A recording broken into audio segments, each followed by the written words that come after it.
What's happening all? It is Friday the 28th. I'm recording a little bit early today because I got a crap ton I got to do.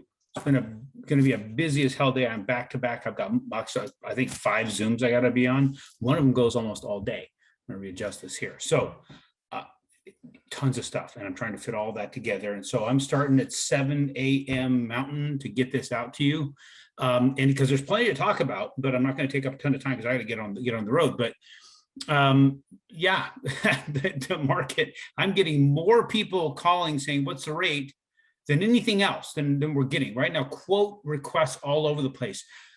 Man, I don't know how much I got to say it. It doesn't matter what the rate is. The deal is the deal, right? We're not going to be able to control the rates. This whole shopping around and finding the lowest rate for everybody. And there's going to be some anomalies out there. I get that, but Judas Priest, people, it's really overwhelming how many people are just literally just pinballing all over the place looking for rate. And in the meantime, while they're pinballing everywhere, the rates freak out in that meantime. Let me show you what I'm talking about here. So this week, going back to where I was at in Alaska, right here, right? We're out there, and then we had that gap down open day, which was just really, really ugly, and everything just fell. And then we had that nasty, nasty day. And then, of course, all our pricing models, everybody who's giving us interest rates, spiked their interest rates to slow things down because they weren't sure where this is all going to land. I already went over this, showing the old charts of how far it can go down, kind of like this here. It fell way off, but look where it all comes back. You get about half of it back. It's traditionally, this is what's going to happen. Here it fell down here, got half of it back. We can see it in just recent history. Fell here, not quite half, but we're seeing these patterns. Well, so it fell, we closed this gap, and then the Fed comes out to talk. That's right here, this down day right here. I'm going to keep zooming in. So we were in really good shape. The Fed's talking, Fed's doing his thing. We got the Fed minutes being released, all that coming out there. And then it's time for questions. They started asking questions. He just didn't answer questions. He elaborated on things. There was one question came out about, can the labor market sustain or withstand rate increases?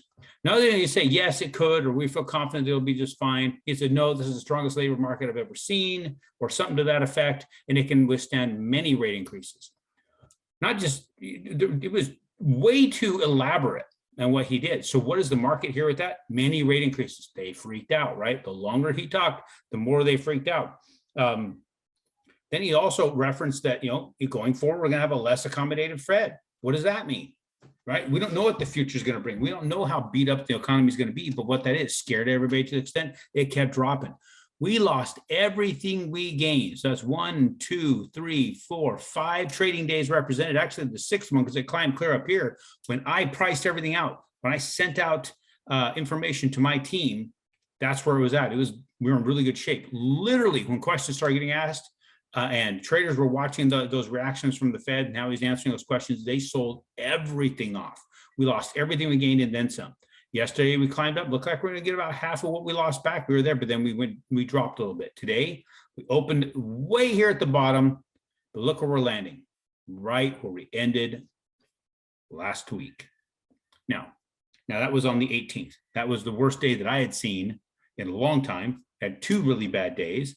But we still have that trend line. I didn't draw here. See out here. I still think we're going to crawl back over there. This was one of those things where, analysts are telling me 70 to 80% of the time the Fed speaks, he tanks the market. And then we get back what we lost, right? It could take 10 days.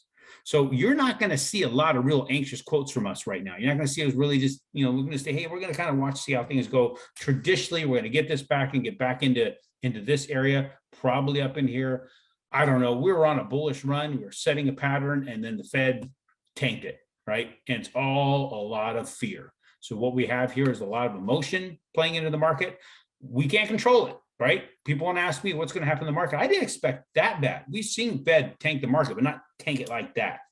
So that's him thinking or claiming we got such a strong economy, such an amazing economy that it can take a beating.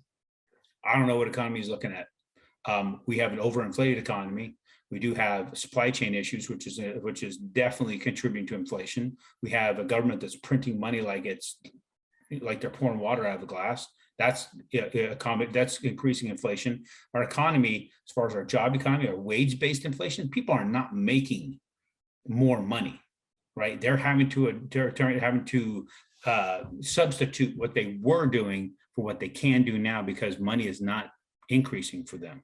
It's a really interesting dynamic that's going on out there, and it's amazing how disconnected those who are talking about this appear to be, in my opinion. So that's the information I'm going to give you guys today. Go to the website, aaron.chapman.com, scroll down, click on the donate button, see where we're at. We stopped at 42,000, right? In fact, I'm just going to share that screen right now. We're going to go there and we're going to take a look here because we halted at this space, right? So aaron.chapman.com, where we're going. It will pop up as Aaron B. Chapman. You see the redneck sitting on the porch. We're going to scroll down, go to the donate button. It will take you to the next screen. Hopefully you're seeing this. It will load up the campaign. Stopped just over 42,000. Our goal was 50 and all of a sudden it just paused, right? So those of you who has closed transactions recently, we have contributed $50 for every transaction towards combating human trafficking. That's what we are doing as a group, my organization. We're looking for those who work with us to do the same, whether you are a referrer business, whether you are a direct client, that we want to get after this together. We have still, it's such an insane industry out there that we're battling that it'll never be stopped, right? We as a country have gotten away from, correct principles and have allowed these type of things to flourish.